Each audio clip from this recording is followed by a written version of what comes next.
Сәлеметсіздер ме оқушылар? Сәлеметсіздер. Отырыңыздар. Көңіл күйіңіз қалай? Сабаққа дайынсыздар ма? Иә. Сабақты онда бастайық. Бүгін класста кім жоқ? Махамбетов Айсат. Махамбетов Айсат жоқ. Болды ғой, бір оқушы ғой да деп? Иә. Жақсы. Енді балалар, алдын сабақта біздер қандай тақырып өтті? Механикалық қозғалыс деген тақырыпты өтті. Жақсы, онда тақтаға назар аударайық. Тақтада Word программасы арқылы сұрақтар шығады. Сол сұраққа жауап береміз. Жақсы ма? Аха. Ал бастайық.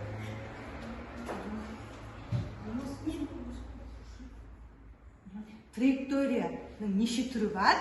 Траектория неше түрі бар? Жауап береміз. Траекторияның екі түрі бар. Траекторияның екі түрі бар. Қандай? Біреуі түзу, екіншісі қисық. Дұрыс. Түзу сызықты және қисық сызықты. Алдыңызға бағалау парағын берілді, солай ма? Әрбір дұрыс жауапқа жауап берсеңіздер, өздеріңізге 1 балл деп қоясыңдар. Сабақтың соңында сол балл бойынша біздер не істейміз? Бағалаймыз да? Келесі сұрақ.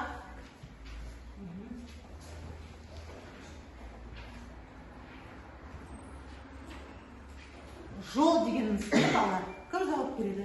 Жауап бере ғой. Жол дегеніміз жүретін нәрсе. Оны деп С-пен беріледі. С-пен берейік, дұрыс. Енді маған толық анықтамасы кім жауап береді? Аха, жауап береді.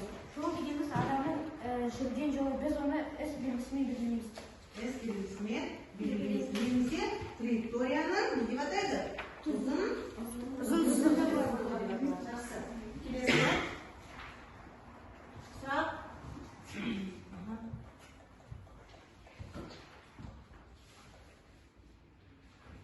Бір километрде қанша метр бар? Кім жауап береді бұл сұраққа?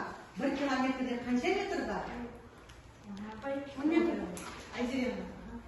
1 километрде 1000 метр бар. 1 километрде 1000 метр. Жақсы. Бағалау парағына өзіңе плюс деген белгіні қоясың. Жақсы ма? Жақсы. Келесі сұраққа жауап берейік.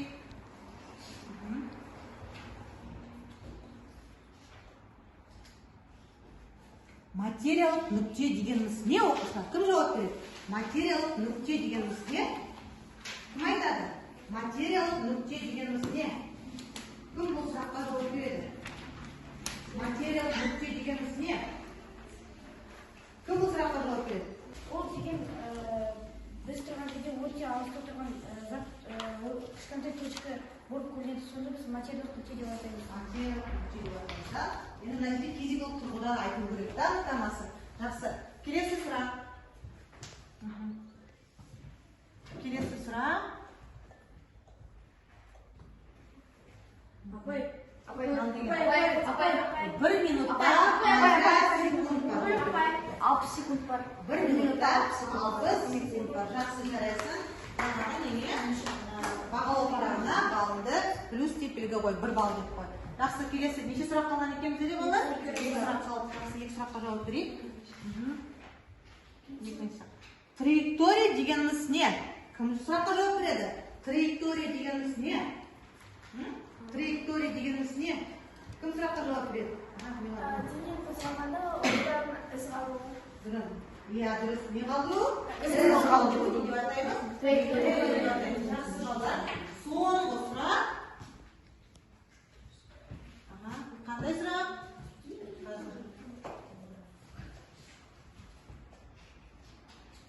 1 граммда қанша килограмм бар? Кім бұл сұраққа жауап береді? 1 граммда қанша килограмм бар?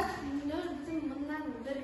0,1 килограмм бар. Жақсы балалар. Бұл италқымасы қойыладық па? Иә. Сонда біздер қандай тақырып өттік? Механикалық қозғалыс өттік. Солай ма? Механикалық қозғалыс дегеніміз материялық нүкте, траекторияның түрлерімен таныстық па? Иә. Жақсы оқушылар. Сонымен енді әрмен қарай сабағымызды өстіп жалғастырайық. Енді мына жерде қараңдаршы балалар. Ойшылдар әдісі дейді. Кішкене ойланайық. Ойшылдар 1,7 километрде қанша метр бар? 1700 метр. Жарайсың. Жақсы бастаймыз. 54 километр сағатта қанша метр секунд бар? 54 километр сағатта қанша метр секунд бар? 15 метр секунд. Келесі 45 минутты қалай секундқа айналдырамыз? Оны 60-қа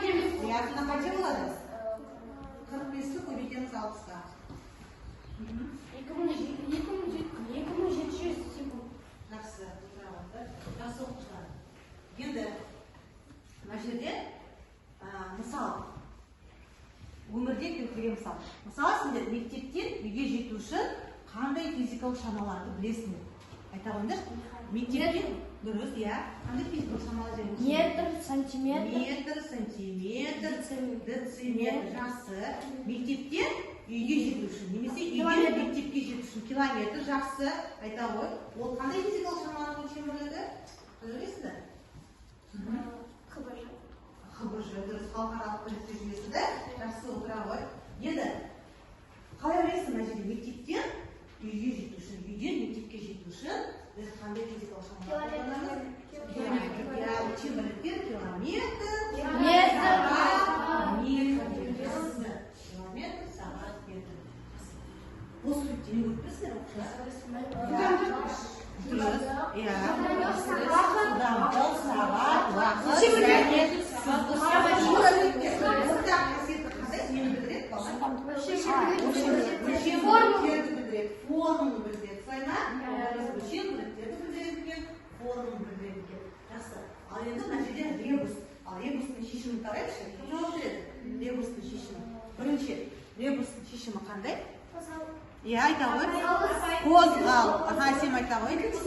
Қозғалыс. Ал екіншісі жылдамдық. Жақсы.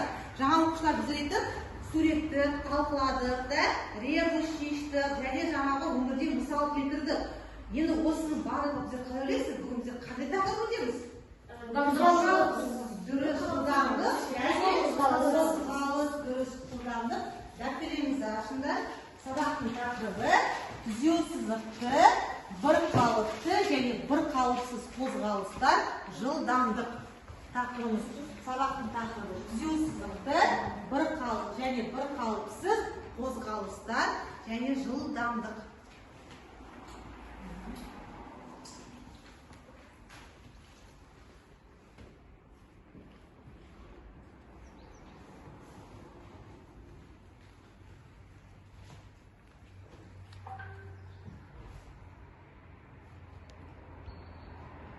Расходна ма? Түзеу сызықты, бір қалыпты және бір қалыпсыз қозғалыстар, жылдамдық. Болды ма? Жақсы. Енді балалар тақырыпты аштық. Бүгін біздер сабағымыздың мақсаты қандай? Сабағымыздың мақсаты түзеу сызықты, бір қалыпты қозғалыс пен бір қалыпсыз қозғалысты ажырата білу. Және қозғалыстың дененің жылдамдығын есептеу. Бүгінгі біздің сабағымыздың мақсаты осындай болып келеді. Енді балалар, қараңдар, сіздер алдыңғы сабақта механикалық қозғалыс деген анықтама бердік. Солай ма? Енді теңіз бетіндегі су толқиды, ағаштар тербелейді, бұлттар көшеді, планеталар күнді айнала қозғалады, жер өз осіне айналады, машиналар жүреді. Бұның барлығы не болады екен балалар? Механикалық қозғалыс болады екен. Ал дене уақыт өтуіне қарай бір-біріне қатысты орын не істеп тұрады екен? Өзгеріп тұрады екен. Солай ма? Жақсы. Енді абсолютті тыныштықта тұратын денелер болмайды. Келісесіздер ме? Тыныштықта денелер болмайды. Барлық денелер жерге қатысты не істей болады екен? Қозғалыста болады екен. Енді бұның барлығы не болады екен? Механикалық қозғалыс болады екен. Енді механикалық қозғалыс ол материялық нүкте және қозғалыс траекторияға бөлінеді екен. Қозғалыс траекторияның өзі жаңа айттық, түзеу сызықты және не болады екен? Қисық сызықты. Енді мында жол дегеніміз не? Жаңа айттық, жол дегеніміз қандай да бір уақыт аралығында дене жүріп өткен траекторияны не деп атаймыз? Жол деп атаймыз. Ал орын ауыстыру дегеніміз денені бастапқы орнын және келесі орнымен қосатын бағытталған кесіндіні не деп атаймыз? Орнын ауыстыру деп атаймыз. Жақсы. Енді бүгінгі сабағымыз қозғалыстың екі түрімен танысамыз. Ол қандай түрі? Бір қалыпты емес қозғалыс. Біздер өмірде бір қалыпты қозғалыс немесе бір қалыпты емес қозғалысты кездесеміз бе? Иә, кездесеміз. Мысалы қандай деп мысал келтіруге болады? Қандай мысал келтіруге болады? Бір қалыпты қозғалыс және бір қалыпсыз. Дұрыс, пойыздың жүруі, сосын жаңағы ағаштан алма түсіп кетуі, солай ма? Сондықтан көптеген мысалдар келтіруге болады. Енді қараңдар, бір қалыпты қозғалыс дегеніміз не? мына суретте көрсетіліп тұрғандай бір қалыпты қозғалыс барлық ара қашықтықтары қандай болады екен? Тең болады, бірдей болады екен. Дене түзу бойымен қозғалса, қозғалыс қандай болады екен? Түзеу сызықты деп аталады. Түзеу сызықты. Егер қозғалған дене кез келген өзара тең уақыт бойынша аралығында бірдей жол жүрсе, ондай қозғалысты біздер қалай айтамыз? Бір қалыпты қозғалыс деп аталады екен. Сондықтан оларды жаңа қарастыратын дененің қозғалысы жаңағы түзеу сызықты бір қалыпты қозғалыс болып келеді екен. Түсінікті ғой да? Жақсы. Енді дене тең уақыт аралығында әртүрлі жол жүрсе, қараңдаршы, олардың тең уақыт аралығында бірақ та жүрген жолдары қандай болады? Әртүрлі болды. Жүрген жолдары әртүрлі. Бұл қозғалысты біздер қандай қозғалыс? Бір қалыпты емес қозғалыс деп атаймыз. Тең уақыт аралығында әртүрлі жол жүрсе, жүріп өтсе, ондай қозғалысты біздер бір қалыпты емес қозғалыс деп атаймыз. Жақсы. Енді келесі біздер бір қалыпты және бір қалыпты емес қозғалыс түсінікті болды ма? Болды. Енді қазір мына жерге келесі неміз назар аударайық. Бұл оқушылар не мынау? Не көріп машина. Енді қараңдар. Машинаны жаңа не істейміз біздер? Қозғалысқа ие болған кезде олардың қозғалыстары бірдей бола ма? Қараңдаршы. Қараңдар, жылдамдықтар бірдей бола ма? Неге? Мысал өткені келе жатыр. Неге? Қозғалысы бір қалыпты. Сосын. Өткен ара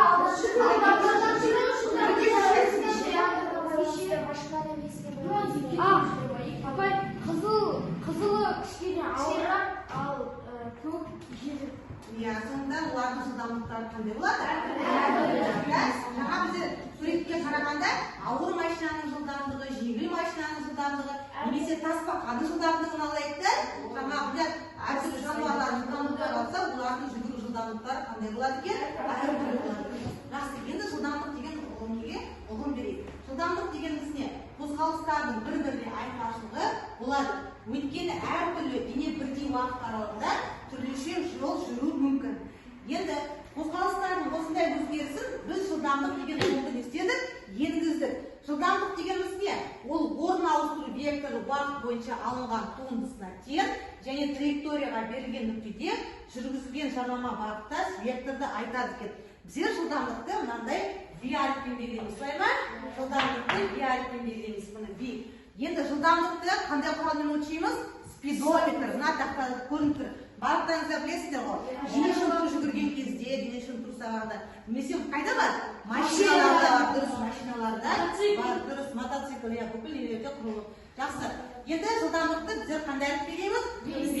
Жылдамдықты табу үшін біздер S уақытқа. Дәптерлеріңізді ашыңдар, мынау форманы жазып алайық. Сонда S дегеніміз не болады мұнда? V дегеніміз жылдамдық. Жылдамдық. Дәптерлеріңізді ашыңдар, жазайық. S не болады? Жол болады. Ал T не болады екен? Уақыт. T уақыт.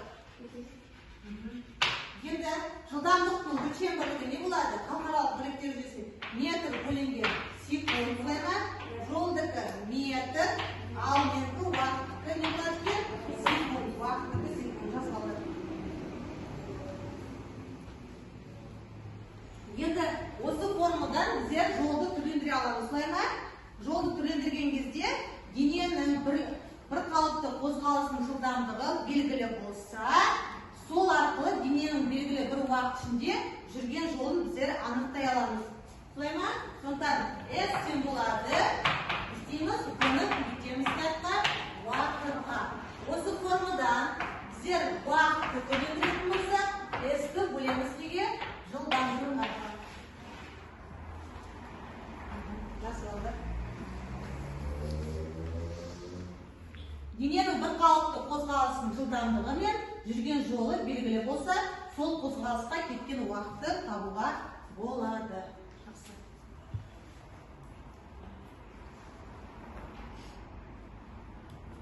Түсінікті болды ма? Енді орташа жылдамдықты қалай табамыз? В орташаны табу үшін бірінші жүрген жолға қосамыз екінші жүрген жол бөлеміз Т1 қосу Т2. Міне, бірінші болып жазылады. В орт дегеніміз не болады екен? Орташа шаршады. Енді S1-ді табатын болсақ, біздер В1-ге көбейтеміз Т1. Ол мына мәнін түсіпті ғой да? S2-ні табатын болсақ, В2-ге көбейтеміз Т2. Түсіпті ғой да?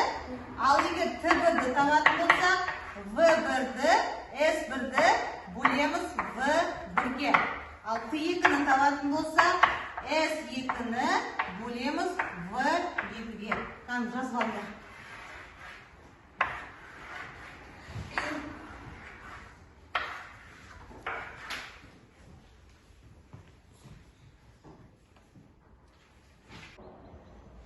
Рас болдыңдар ма?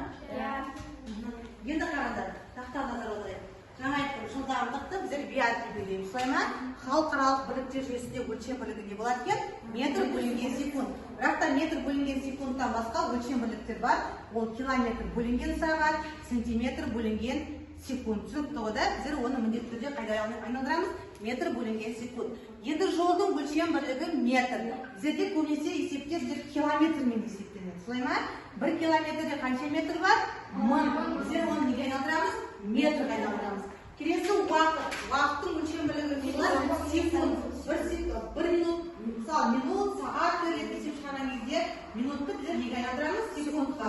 1 минутта қанша секунд бар? 60. 1 сағатта қанша секунд бар? 3600.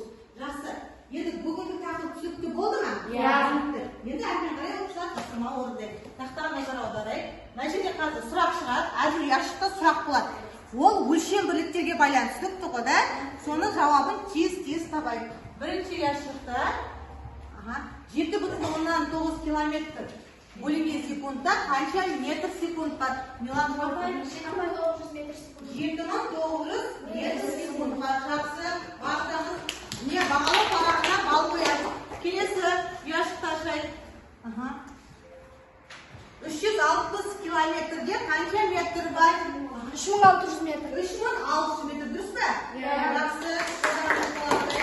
Жақсы. Келесі ұяшықта ашайық. 6 километр бөлінген минутта қанша метр секунд бар? 6 километр бөлінген минутта қанша метр? Айзере жауап бере ғой. 100 метр секунд. 100 метр секунд. Дұрыс па бала? Жақсы Айзере. Бағалы парағына қоямын Айзере. Келесі сұрақ.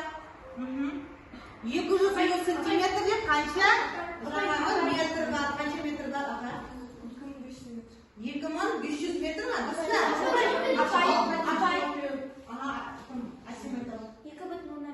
Дұрыс па бала? Соңғы сұрақ. 5-ші ұяшықта ашайық балалар. 100 сантиметр бөлінген секундта қанша метр секунд бар? 1 метр секунд. 1 метр секунд. Дұрыс па? Бағалау парағына жауаптарыңызды белгіледік. Жақсы. Келесі тапсырма ол түгел сүріппен орындаймыз. Жақсы ма? Мына жерде сендер сәйкесін тап дейді. Қазір дәптеріңізге бірнеше суреттер көрсетіліп тұр. Көрдіңіздер ме? Бірнеше. Сол қайсы мына жауаптар бір қалыпты қозғалыс болады, қайсы бір қалыпсыз қозғалыс болады. Түсінікті ме? Мына суретке қарап анықтайық. Қайсы бір қалыпты қозғалыс болады, қайсы бір қалыпты емес қозғалыс болады. Жазайық. Мысалы, бір қалыпты қозғалыс деп жазса, бір қалыпты емес қозғалыс жаңа әрекет жазса. Қай сурет сәйкес келеді? Түсінікті болды ма?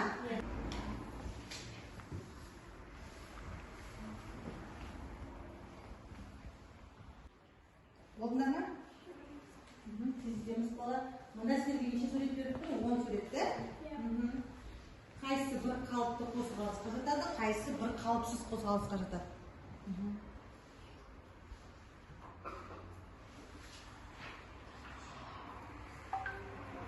Кім болды? Болдыңдар ма?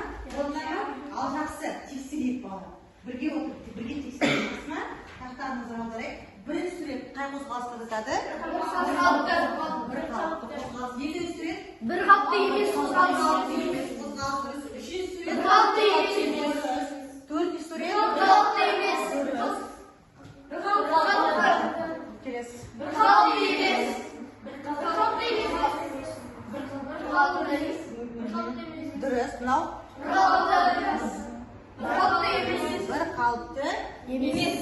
Жақсы, барлықтарыңыз былай болып шықты ма? Жарайсыздар. Барлық егер дұрыс болса, барлықтарыңыз 1 балл қоя қойыңдар. Жақсы оқушылар. Енді келесі біздерде жаңа сіздерге айттым ғой. Алдыңғы сабақта айттым, физика есеп шығарған кезде өзінің жаңағы шарттары бар. Қандай шарттары? Бірінші, берілгені сосын форманы талдау және шешуі.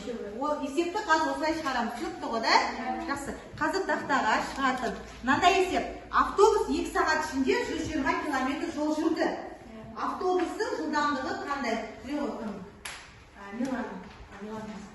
Тақтаға шыға қой, Медина. Медина тақтаға шыға. Медина тақтаға шыға қой. Сосын келесі. Келесі есеп. Мотоцикл айдаушы 144 км жолды 2 сағат жүріп өтті. Оның қозғалыс жылдамдығы метр секунд бірлігіне айналдырыңдар еді. Тақтаға шығатын.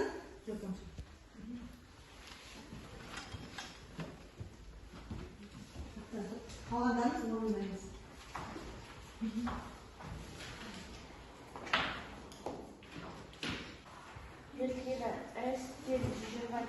Километр қайда? Медина көкенсі километрін жазады.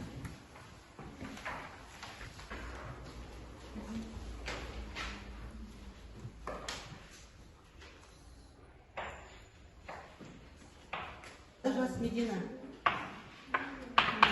Өлшексіз. Қанша келген саған? 100 мың жас. Тыныш.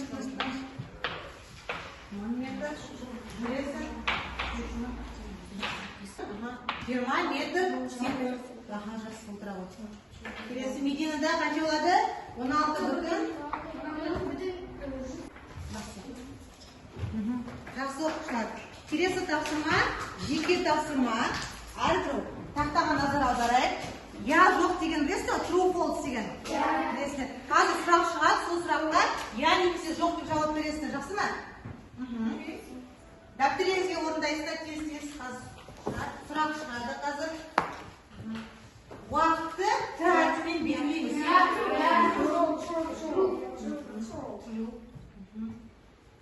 Жылдамдық скаляны шама. Келесі. 1 сантиметрде 0,1 метр бар. Келесі. Жолды сағатпен өлшейміз.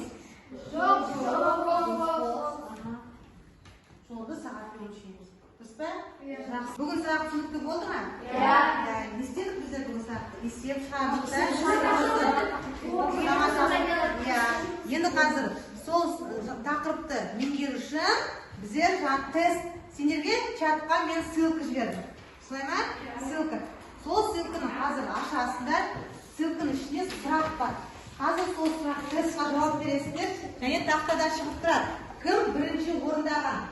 Кірген кезде міндетті түрде аты жөнін жазасыздар, оқушылар. Жылдамдықтың өлшем бірлігі. Телефонға орындай беріңдер.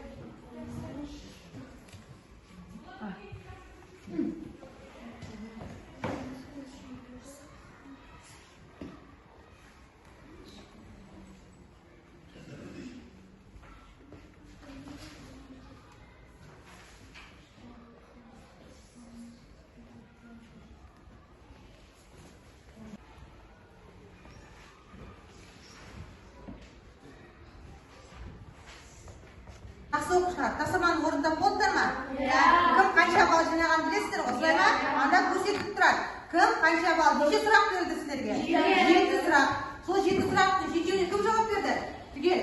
Жақсы, Айзере жауап берді да, тек 2 оқушы да жауап берді. Жақсы, барлықтарыңыз енді балдар, бүгін біздер сабағымызды мақсатымызға жеттік па? Не үйрендік бүгін сабақта? Қандай тақырыпты меңгердік? Механикалық қозғалыс. Бірқалыпсыз қозғалыс. Бұл өмірде біздер кездесе ма? Бірқалыпсыз қозғалыс кездеседі. Жақсы. Енді күнделік дәптерлерімізді бүгін сабаққа жақсы қатысып отырған Айзере қатысып отырды, Әсем қатысып отыр, Милана, Бағдат қатысып отыр. Бағалау парағын қазір берем, маған бересіздер. Сол алған балдарыңызды мен күнделікке қоямын. Жақсы ма? Енді бүгінгі сабақ бойынша өздеріңіздің ойларыңызды айта қойыңыздаршы біреуіңіз. Қандай бүгін не алдыңдар бүгін сабақта? Не қызықты болды? Немесе сұрақтарыңыз бар ма? Есеп шығарған кезде қиналдыңдар ма? Айзере қиындық. Иә, айта ғой, Айзере бір өзің ойыңды айта ғой.